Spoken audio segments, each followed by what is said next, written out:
already quite engaged and doing exactly what we are supposed to do, talk to each other throughout the day and discuss. So please find your seats. And in case, just some housekeeping rules. We are in the middle, in the heart of a research institute, Stockholm Environment Institute. We have around 80 to 90 researchers out here, and they enjoy some quiet space a little bit longer, and they will also join us during the lunch. So I want you to kind of try to co-live with us all and be smoothly, because it is a bit of difference when we have 40 more people in this venue. That was just housekeeping rules. If it starts to fire, you get out where you came in, and we are collecting outside here. Yes, with that, I would. Please use the Ciani. Okay. Can I start? Okay. So with those kind of practical observations, I would like to welcome you all to this seminar that we are happy to organize on the International Day for Forest. My name is Madeleine Fogde, and I am directing a SIDA-financed network called CIANI, which is a Swedish International Agriculture Network Initiative. And we work towards food security and nutrition and sustainable agriculture. And of course, we are aligned with Agenda 2030 and all those goals that interlinks to make it possible to see zero hunger by 2030. But to do so, we have to do it in a sustainable way. And we can't do it without taking a broader picture, a broader approach, and collaborate forest and water and all the other resources that is necessary for us to achieve those goals. We decided to collaborate with Focali already in 2013, and we started to work with what we call landscapes and agroforestry, because that's where we have our common ground. And more we see that we are so much interlinked that we cannot really work without each other. So that is CIANI, and as said, you are at SEI. SEI is a global research institute, and we work with these kind of questions as well in an interdisciplinary way. We have a global network of research centers, and all in all we are 220 researchers working towards sustainability and working a lot with climate change as well. So with that, I will, with warm hand, let Maria take over from here. Yeah. Thank you, Madeleine. So my name is Maria Öhlund. I'm the coordinator of the Focali Research Network. Started with a focus on forest, climate and livelihood issues, and it has broadened a bit thematically since the start, 2009. So we are celebrating 10 years this year. We are a sort of Swedish-based network with the researchers, I usually say from Lund to Luleå, at different different research environments, working together, because we realize these are challenges. We have to work across disciplines and also across sectors, and that's why we are doing these type of dialogue events with CIANI and other partners. And Focali have a secretariat that is based in Gothenburg. So I'm based at the University of Gothenburg at GMV, the Center for Sustainable Development, a platform between Chalmers and University of Gothenburg for sustainable development. Welcome to all of you. And as I saw when you filled in the registration and expectations and so on, we are all here because we're interested to see how we can work together on halting deforestation. But how can we really do that? And how can we improve our collaboration around this shared challenge? As you all know, we are facing unprecedented challenges of climate change, biodiversity loss, deforestation, land degradation, and poverty and vulnerability. As recently in Mozambique, it's very tragic cyclone, for instance. So we have very big challenges ahead of us to work on. And as you know, youth around the world are raising their voices and demand more action from us all. And it can be easy to feel despair when knowing how serious the challenges are. But as Greta Thunberg said in one of her now world famous speeches, when we start to act, hope is everywhere. So instead of looking for hope, look for action. So that's why we're here today. What concrete suggestions can we come up with that can step up action and actually make a difference? That's why we put together this initiative, the meeting, and why we arranged the first meeting in December, focusing on the future of the Brazilian Amazon, that event. And we hope there will be many more dialogues to come. We hope that we can, in the afternoon, also reach some concrete outcomes from this workshop based on the discussions. And we want to see this as a part of a longer process and not just a very nice celebration on the International Forest Day, which we will have. We will have nice meeting, mingles, nice international food and so on. But we want to be able to dig deeper into this. We will not solve all issues today, of course, but it can be a step on the way. Identify how we can work together on what are the major bottlenecks, ways forwards.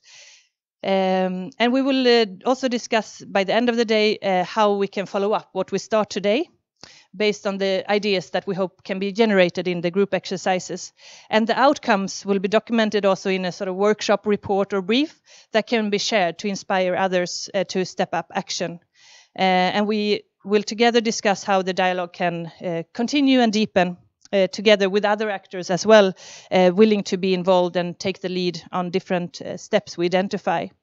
We all have different strengths and experiences to contribute with from our different sectors and disciplines.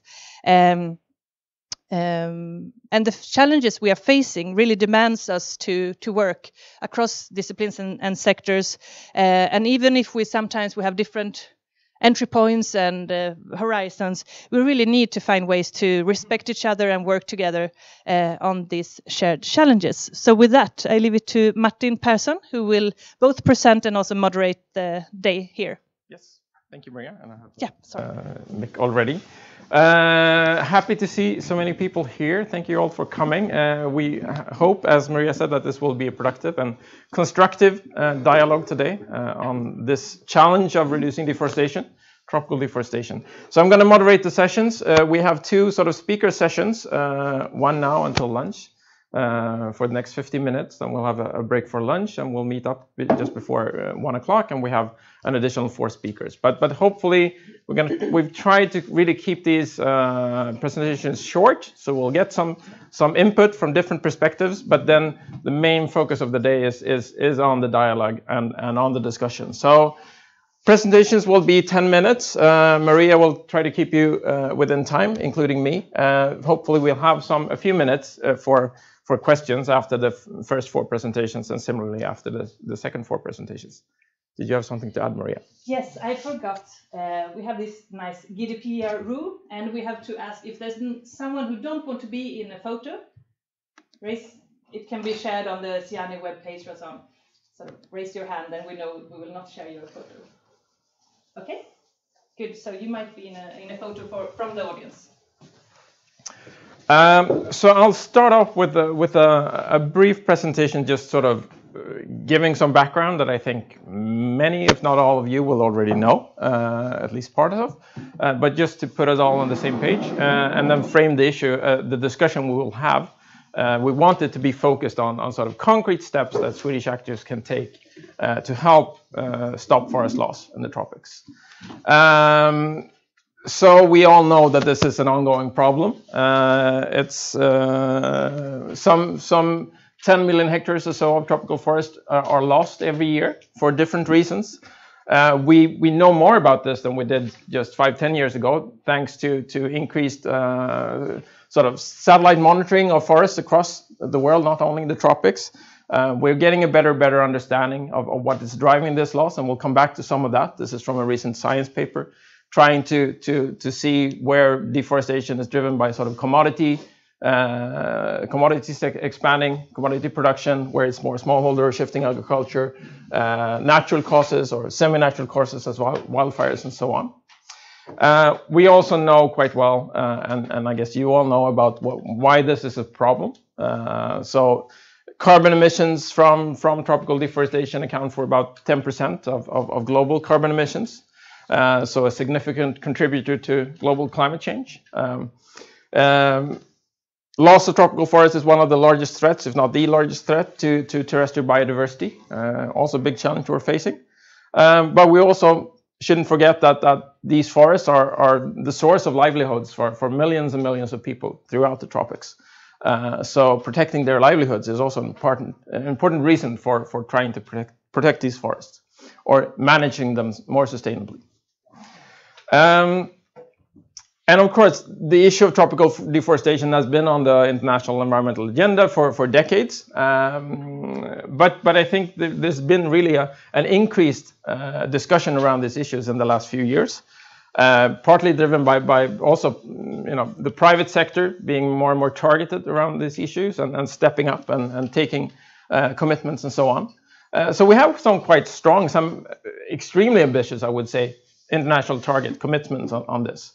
So the Sustainable Development Targets, Sustainable Development Goal 15, Life on Land, says that by 2020 we should halt deforestation. That's next year, right?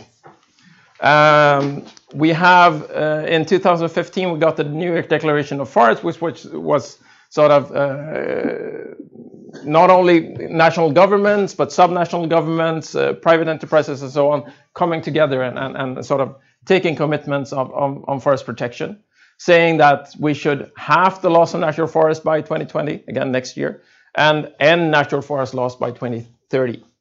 And this declaration also said that we should try to eliminate deforestation from the production of agricultural commodities, such as palm oil, soy, paper, and beef products, by no later than 2020. And many companies, large multinationals, have also taken these zero deforestation pledges with quite short time horizons. So extremely ambitious targets. So how are we doing? Well, maybe not so well. This is the latest numbers from the World Resources Institute's Global Forest Watch, based on satellite monitoring of loss of tropical forest, both due to natural causes and human causes. And in the last few years, we actually seen a spike in tropical forest loss. Partly due to forest fires in Brazil, for example. So this is really a very urgent issue. We need to step up actions if we're going to have any chance at reaching this target in something near like next year or 2030. So this is, again, the main focus of this. And why should we care about this as Swedes or as European citizens? In addition to, of course, being affected by the impacts from deforestation in terms of climate change and biodiversity loss, we are also part of the problem. And we know this, and many of you will know this as well.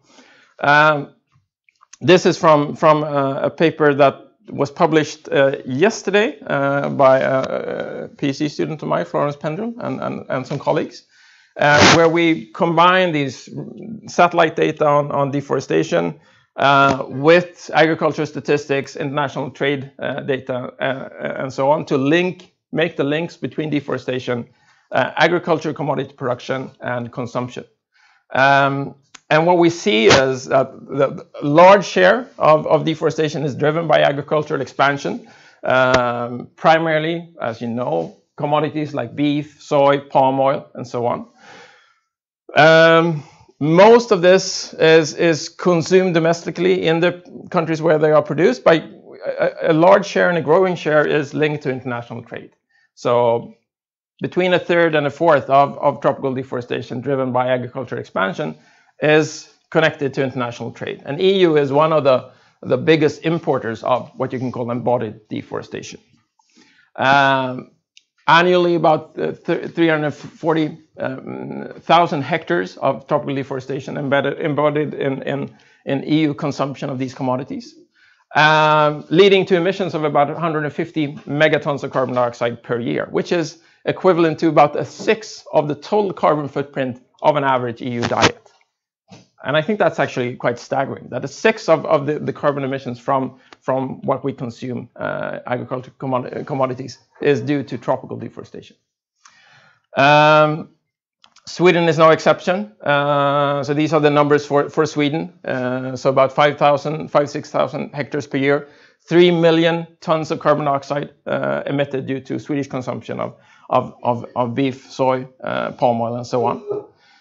I should say a caveat here is, of course, we don't, the trade data we use cannot distinguish between, for example, certified and non-certified products and so on. So this is some sort of indication of the risk, the deforestation risk associated with our consumption.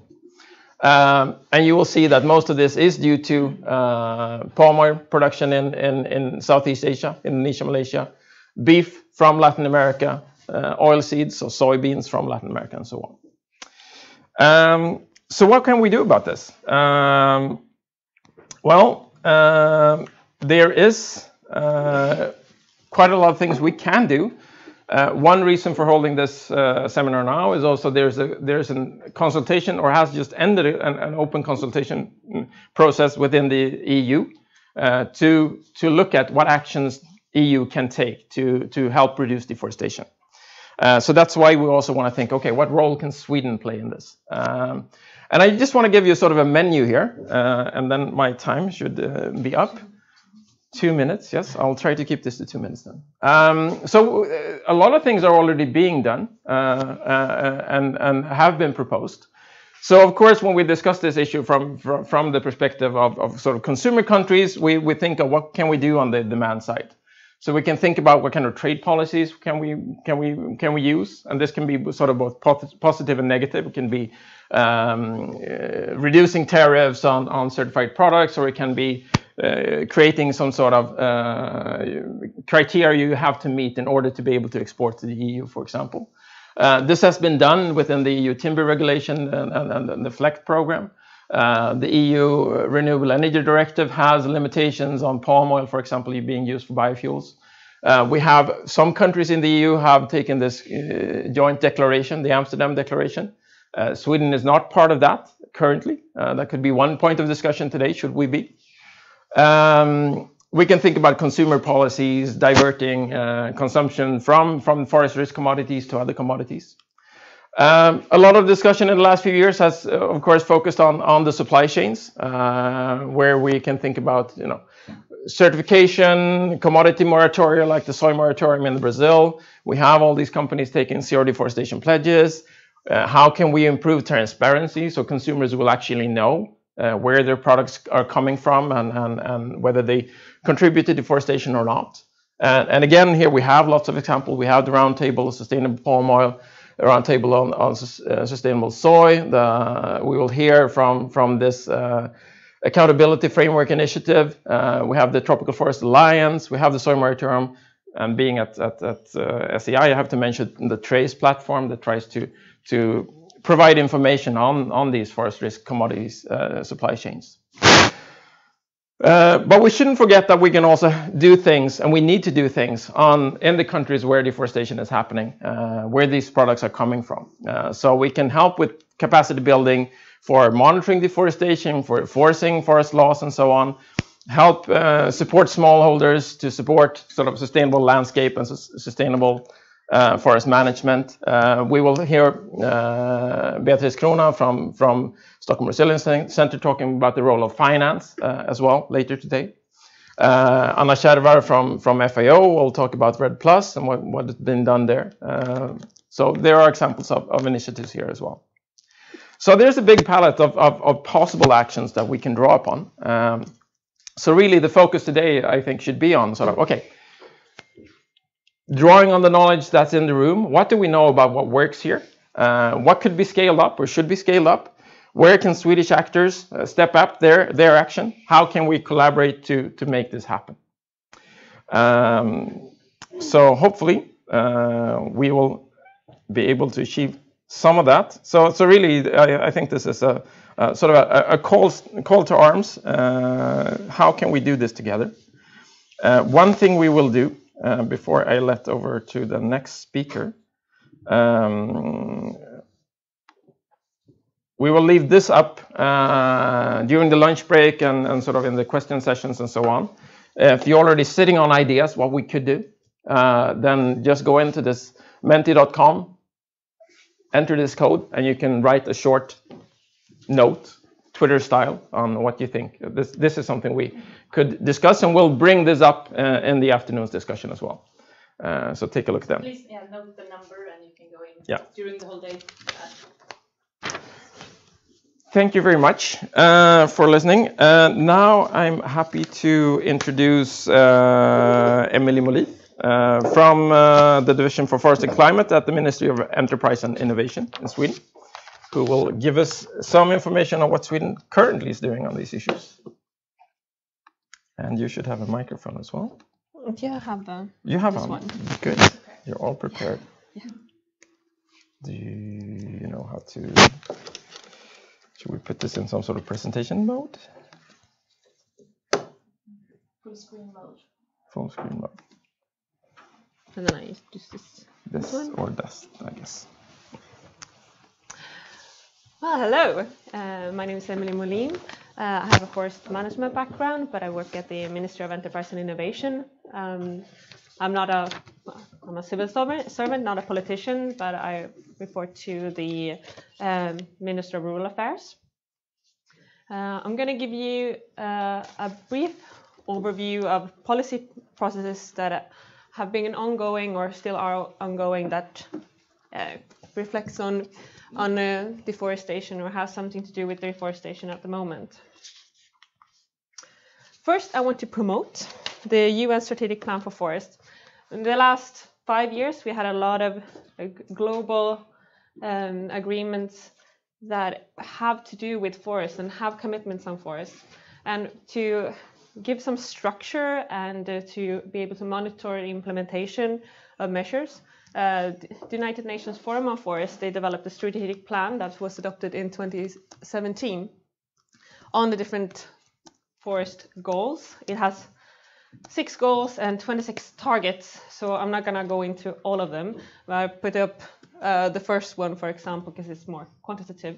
And you can see how in this slide or in this area how it corresponds to different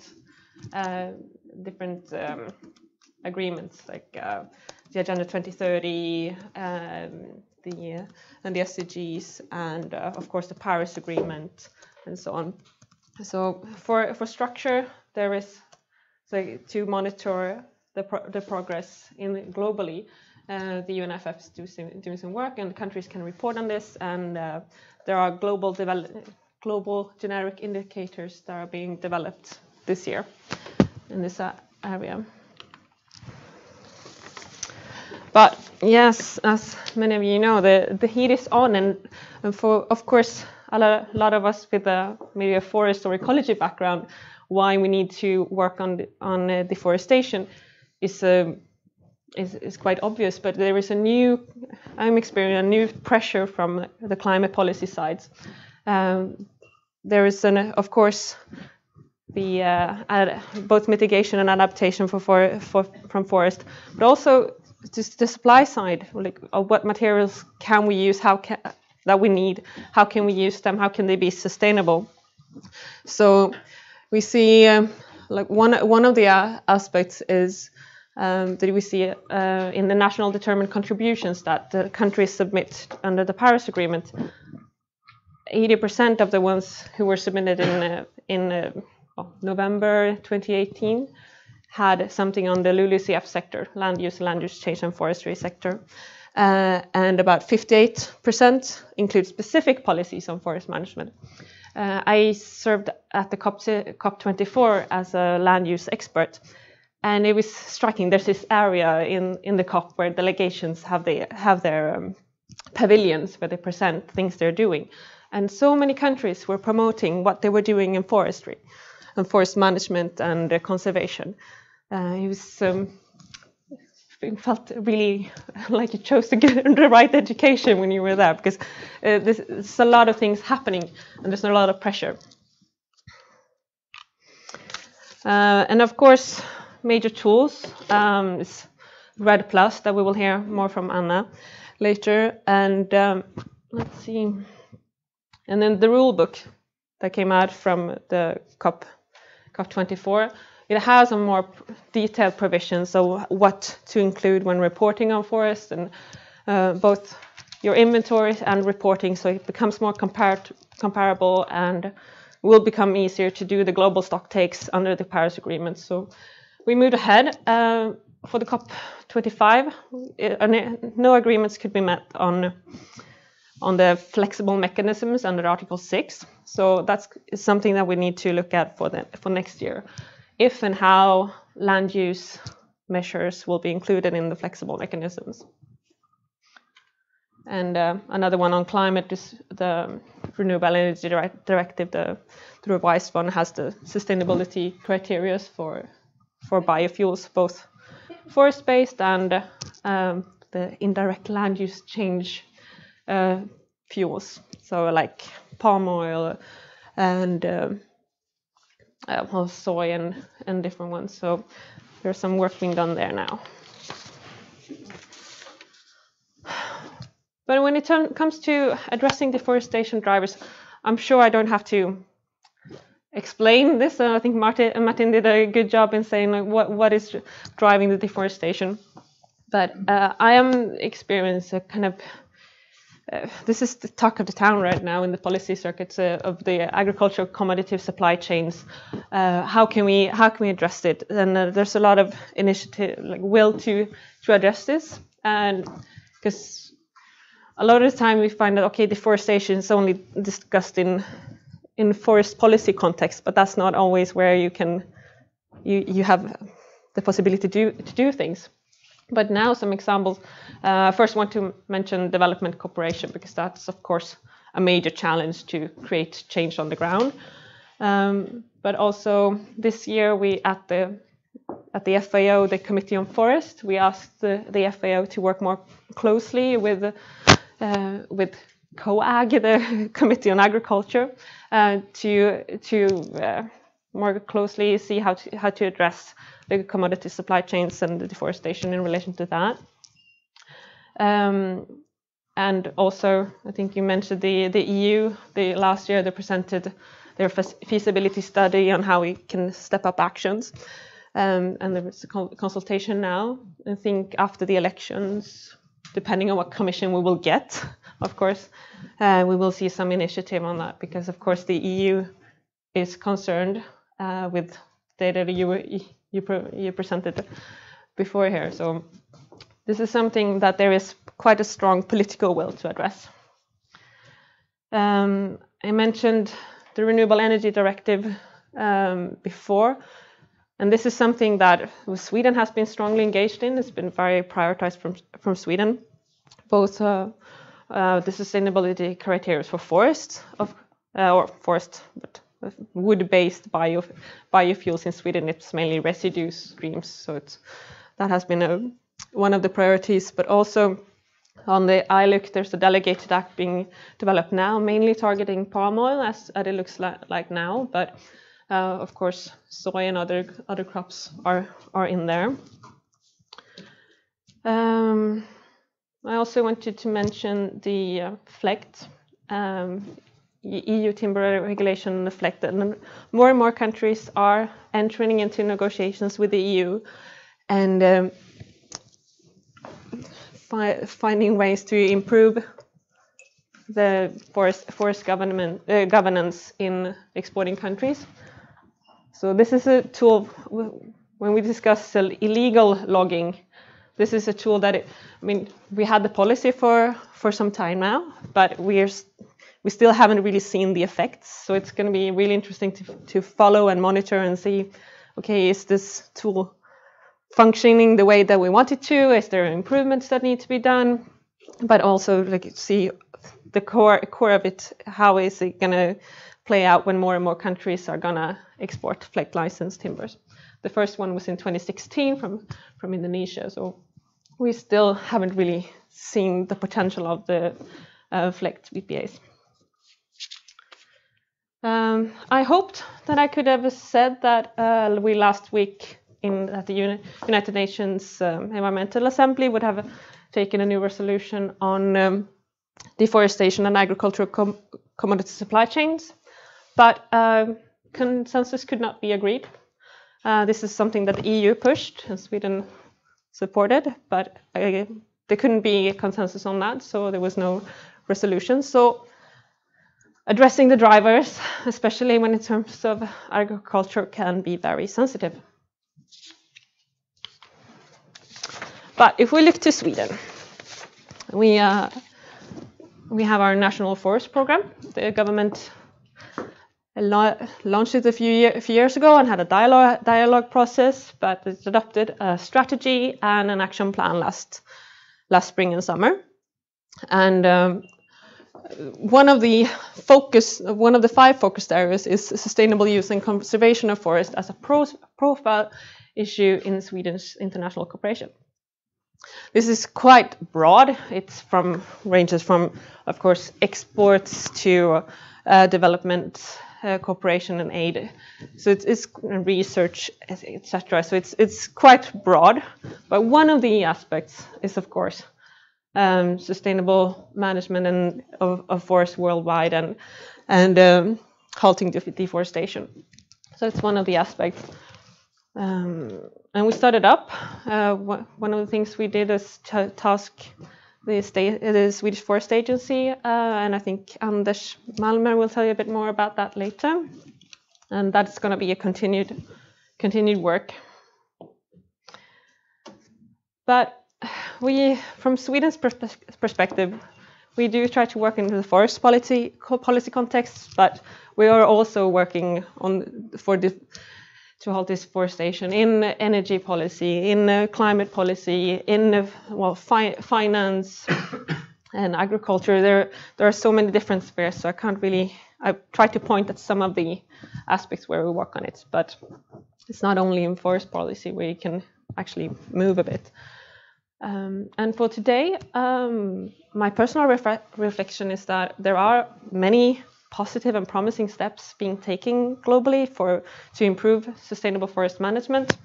But of course, deforestation and forest degradation is still a major problem, and we really need to see how we can move forward while also supporting rural development and sustainable local livelihoods. And I'm really interested in hearing your thoughts and look forward to today's discussions. Thank you. Thank you very much. Thank you. Vem ska ha den här nu då?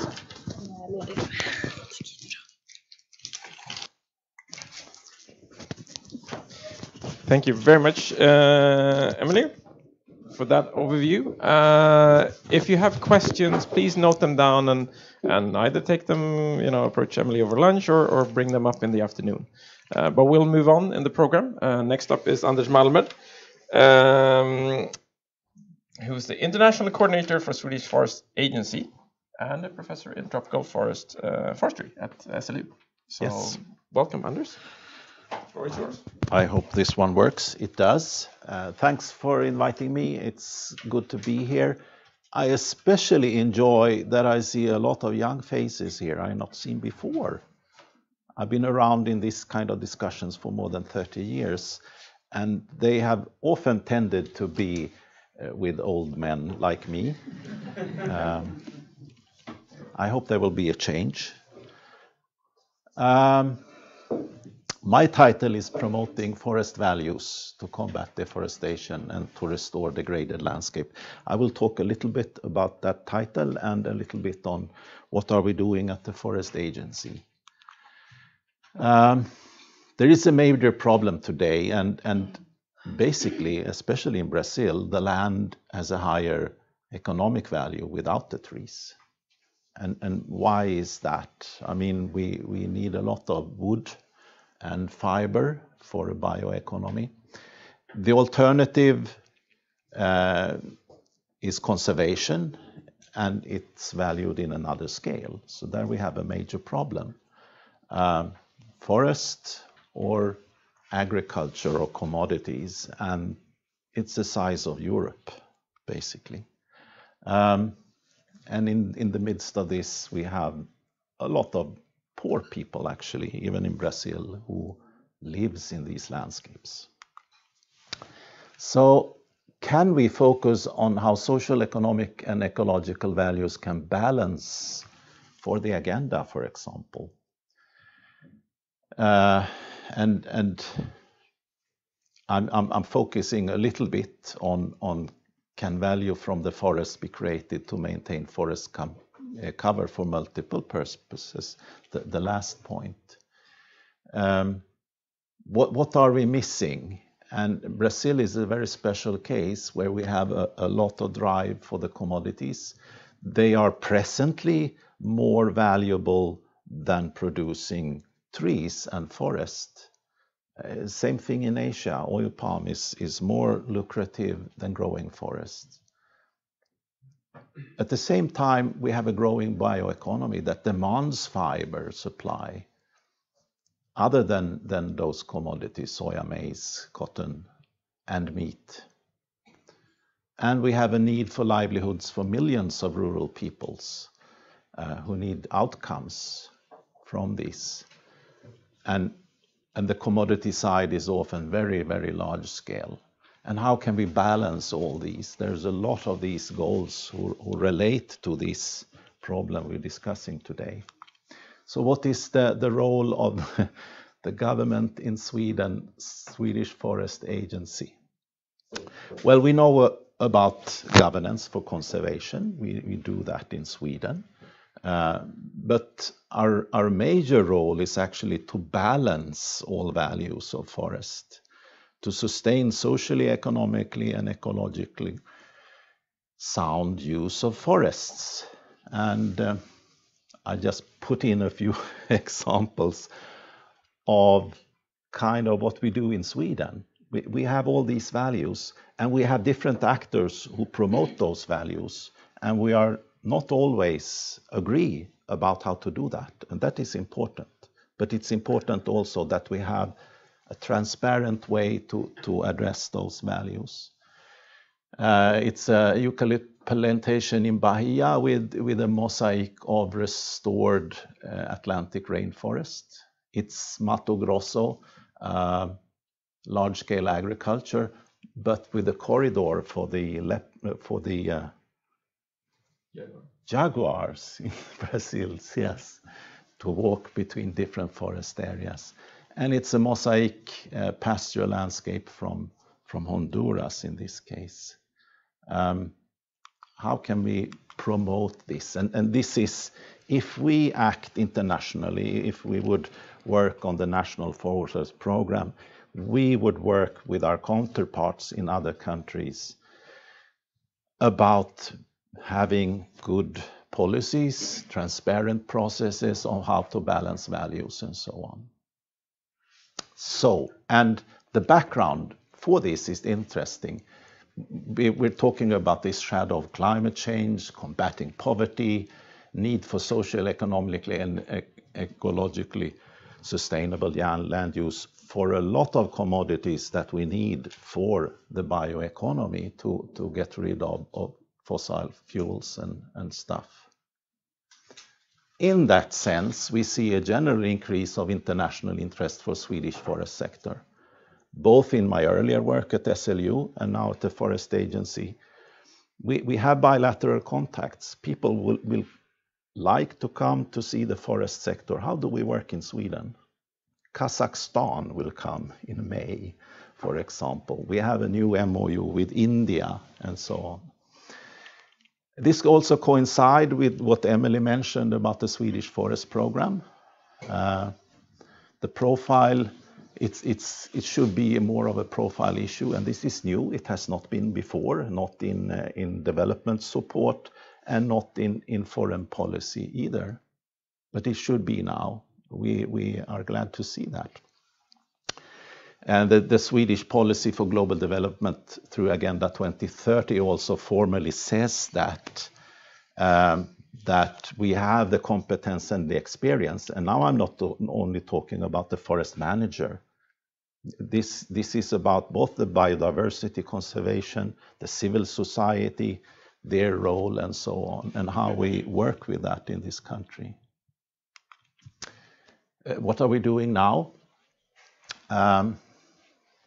We have continuous dialogues, and we represent the government in a number of continuous processes in EU, in international convention, Forum on Forests and FAO and so on. So those are sort of, we are there representing Sweden in meetings and so on. And of course other civil society and others are also at those meetings, but we sort of represent Sweden in those, the government, the policy. We have a project with Albania. We have had for 2 years now a forest sector dialogue with Ethiopia, together with SLU.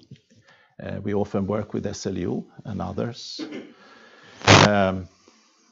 And interestingly, we have a new dialogue and cooperation with the Secretariat for Infrastructure and Environment in Sao Paulo State, Brazil.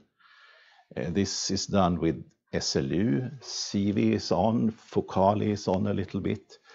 With the National Forest Program, this state government in Sao Paulo was invited to Sweden and met some 10 actors in Sweden. And in May, we are traveling there to continue this dialogue and cooperation. This is very important because this is maybe the bad guy. It's the government in Brazil, but it is the state who is most progressive in Brazil, who have law and order and transparency in these issues. And for them, it's very important that we work with them. So if more actors are interested in this cooperation, we welcome that, and we can see what we can do with it. We are also developing new activities together with, or with SIDA funding. We are developing an international training program for locally controlled forest restoration, a governance and market-oriented approach for resilient landscapes. We will work with organizations in poor countries to develop their efforts to do bottom-down restoration. Many initiatives are top-down, with lots of money coming in, risks for land grabbing and whatever. We will strengthen partner countries in this aspect. We have a new program just coming up together with SLU and Eco Innovation Foundation, where we will work with Ethiopia and support them in their new strategic forest sector development plan, which is extremely interesting. You know, things are happening progressively in Ethiopia now. The Ministry of Enterprise and Innovation is actually preparing an MOU with the same ministry in India. SLU and Forest Agency have trained forest officers in India for many years, paid by India. Now we want to continue this cooperation on research and governance side. We'll see what will come out of that. I think that's what I have time for. Thank you.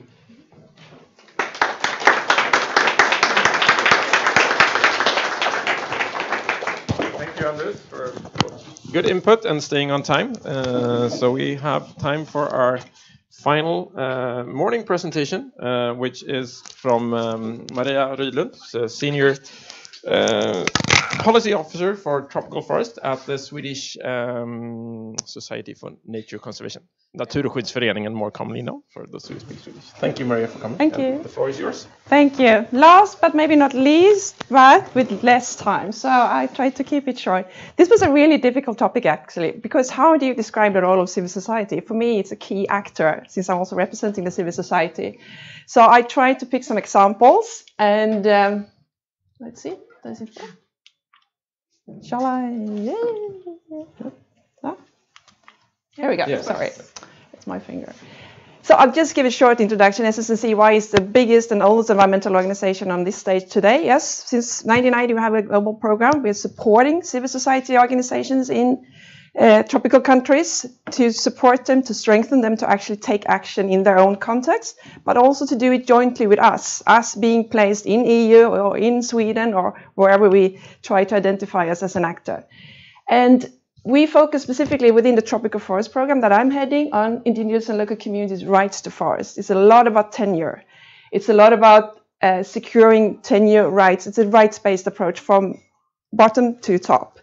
And promoting indigenous and local knowledge is a key thing because there's so much knowledge that somehow being reacted in certain arenas. And I think that what we have a really key role to open up a platform for all actors, all stakeholders to actually participate, but also specifically right holders, because indigenous communities are in so many cases rights holders, which is different from actually being a stakeholder.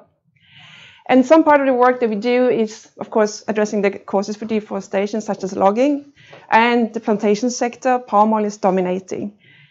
In Indonesia, we work with Friends of the Earth Indonesia. It's more than 440 local organizations all over Indonesia. They have a key role now in the upcoming election process, promoting a sustainable development, a rights-based development. So they are really a key actor in their context.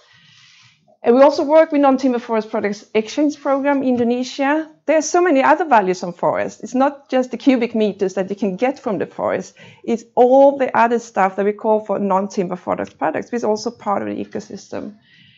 And TUC Indonesia just came out with a report on the 25 tycoons dominating the oil palm sector in Indonesia.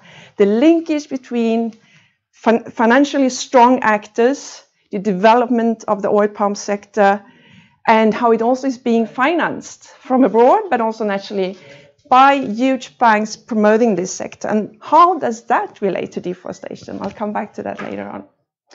So this is a picture you wouldn't have seen for like 20 years back. So hard to step down, 1998. This is NGO activists, colleagues from Wali, working together with Jokowi, the current president. So within a few days, actually April 17th, the upcoming election is taking place.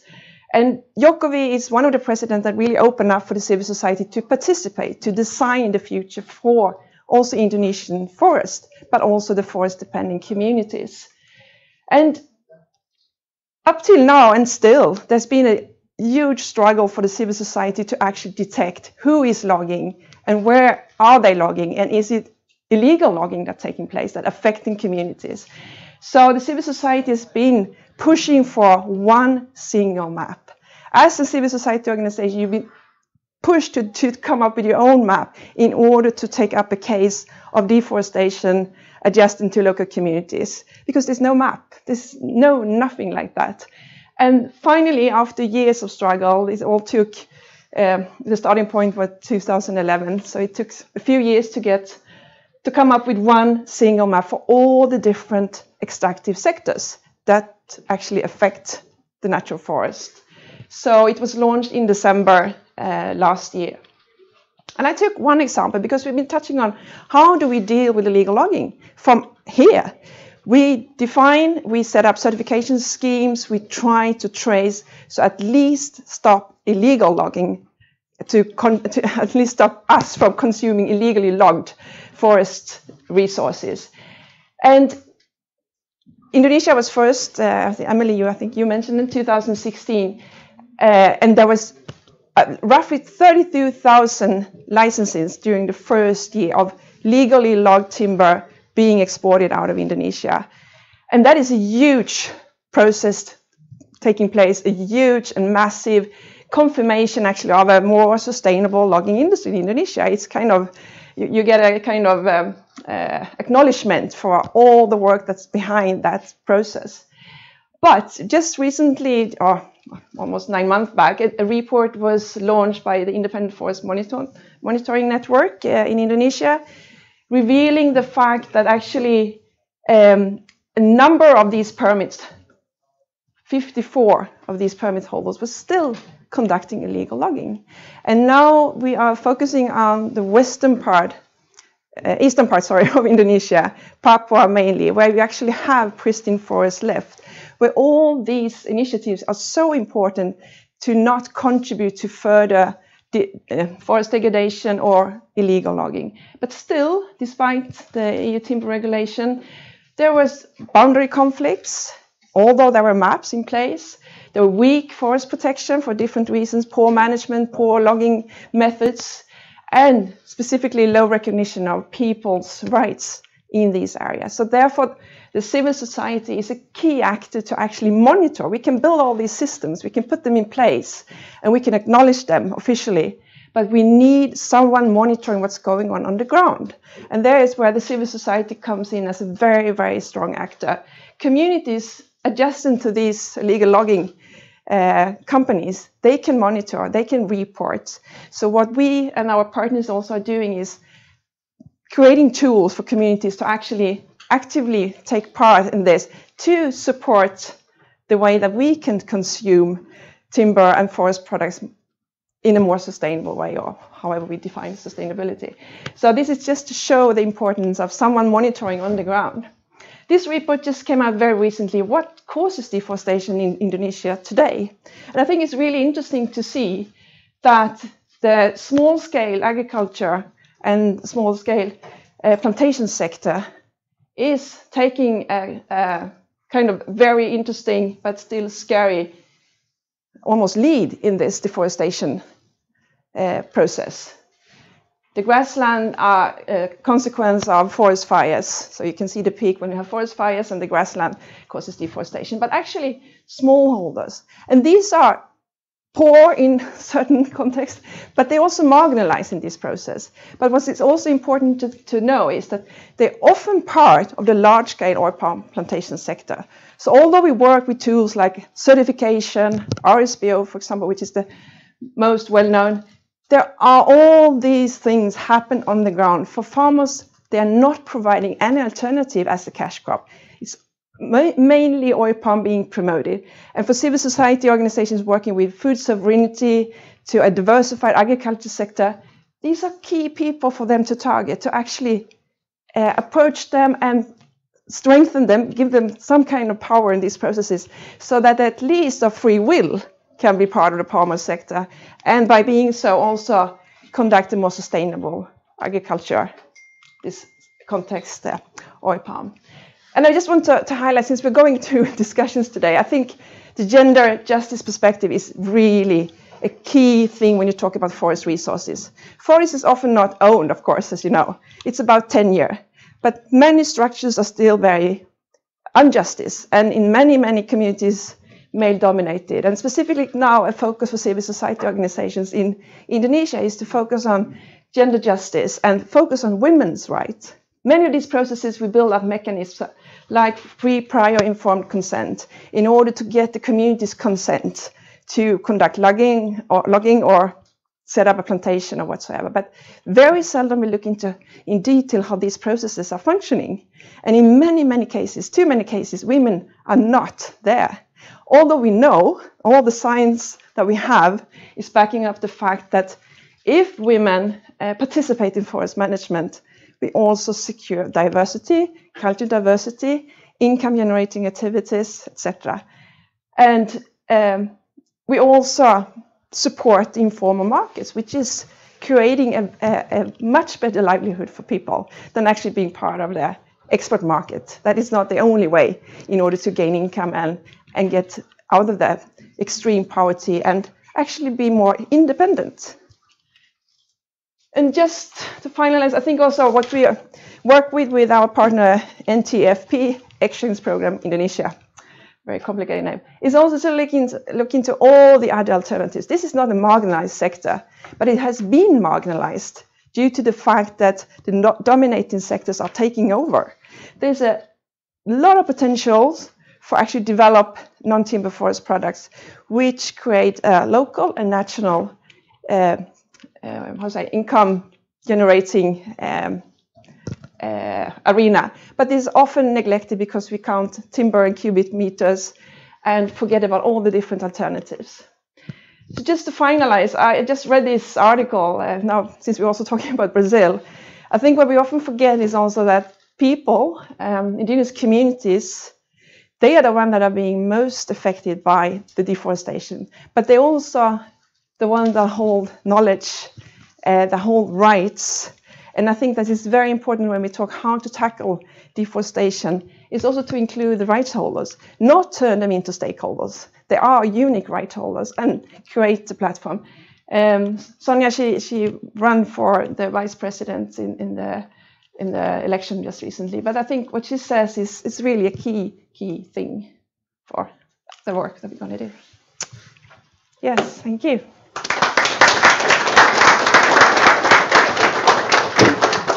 Thank you very much, Maria. We'll take time if you can hold your stomachs for lunch for a few minutes. We can take 2-3 short questions somebody has. So just raise your hands, and I guess we'll have to this around. Oh, there's one there as well. Okay, good. Any questions? Everything crystal clear.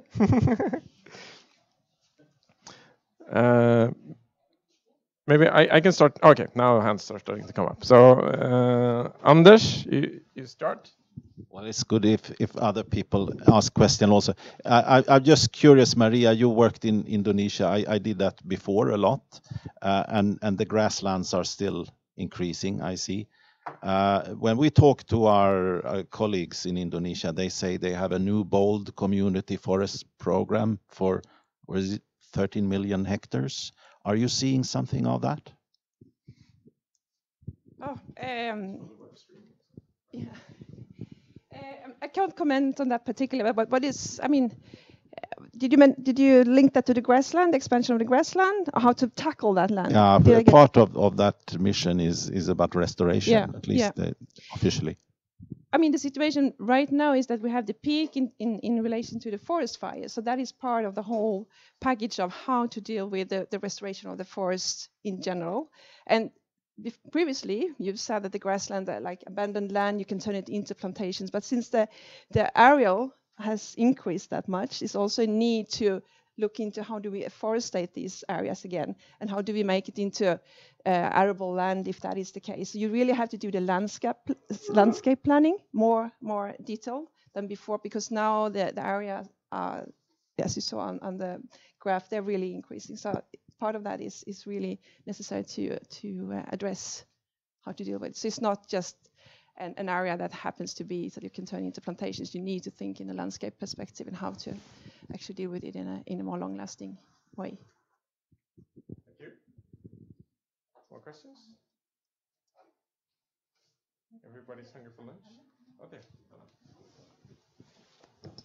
Hi, thank you for all the presentations, which was very good. I just want to make a point about monitoring that you mentioned. That's something that people normally, it's not very much talked about, and it's very important. It's one of the key factors that made deforestation decrease in Brazil. And now with this government kind of, well, we don't know if you are going to have resources for this, and the Fund Amazonia was it's being quite important for this, because INPE has large projects funded by Fund Amazonia. So that's something important. I think that the structure of the Fund Amazonia is working quite well, but although it's difficult to, because, yeah. Maybe you can mention shortly what the fund is for those of you. Yeah, the Norwegian has created a fund, a large fund, that is administered by the Development Bank in Brazil. And then we, Brazilian organizations apply to this with a project.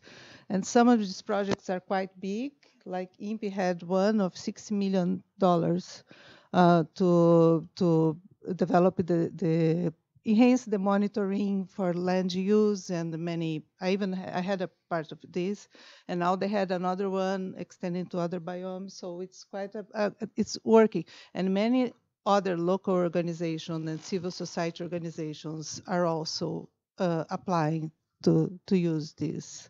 It's very bureaucratic, it's not perfect, but I think that's a good way of connecting to, well, to actions on the ground. Yeah. Any more questions? Briefly. Yeah, okay. It's Mayron and then... Right. Just briefly on, because we didn't mention the word traceability here yet. And I think I'm not an expert in logging, but I know that the most common thing in Brazil, having heard from many civil servants on the ground there, is, well, laundered illegal logging that becomes legal along the way and becomes everything you want certified. And if you hear from those guys how it's done, it's a bit, pathetic even. They just talk to the computer guy that can kind of hack the program from within, and then you just issue a number of licenses for as much wood as you want, no matter where it came from. So I think it's going to become more and more important to ensure that what we're calling certified wood or legal wood indeed is what it's being sold as. Someone down here had a question?